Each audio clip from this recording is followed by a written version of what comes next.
எல்லாரும் எப்படி இருக்கீங்க? இன்னைக்கு நம்ம காஷ்மீர் வீட்டு தோட்டத்துல இருந்து கேரட், அது கூட பீன்ஸ், அது கூட கொஞ்சமா தக்காளி எல்லாமே அறுவடை பண்ணியாச்சு. ஃப்ரெஷ்ஷா 4 கேரட் பறிச்சாச்சு சமையலுக்காக தான். இன்னைக்கு நம்ம ஊர் ஸ்டைல்ல சாம்பார் வைக்கணும் அப்படின்னு ஆசை. அதுக்காக தான் ஏற்கனவே நம்ம வாங்கி வச்சிருந்த உருளைக்கிழங்கு இருந்துச்சு. சரி வீட்டில் உள்ள கேரட்டை பறிச்சு போட்டோம் அப்படின்னா நல்லா இருக்குமே அப்படின்னு வீட்டில் உள்ள கேரட் தான் 4 கேரட் பறிச்சது.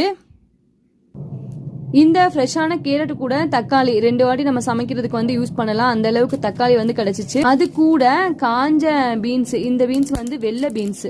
இந்த பீன்ஸ் நான் ஏற்கனவே நிறைய வீடியோக்கள்லையும் காமிச்சிருப்பேன். இந்த பீன்ஸ் விதைக்காக தான் நான் சேகரித்து வச்சிருக்கேன். ஏன்னா அடுத்த வருஷம் நம்ம இந்த வெள்ளை பீன்ஸ் விதைக்கணும் அப்படிங்கிறதுக்காக தான் வெள்ளை பீன்ஸ் விதையும் நான் சேகரிச்சுட்டு வந்துட்டேன். இவ்வளோதாங்க இன்னைக்கு நம்ம காஷ்மீர் வீட்டு தோட்டத்தில் காய்கறி அறுவடை. நம்ம தமிழ் கேர்ள் மேரிட் இன் காஷ்மீர் நம்ம சேனல் 26,000 சப்ஸ்கிரைபர்ஸ் தாண்டி போயிட்டு இருக்கு. உங்க எல்லாருக்கும்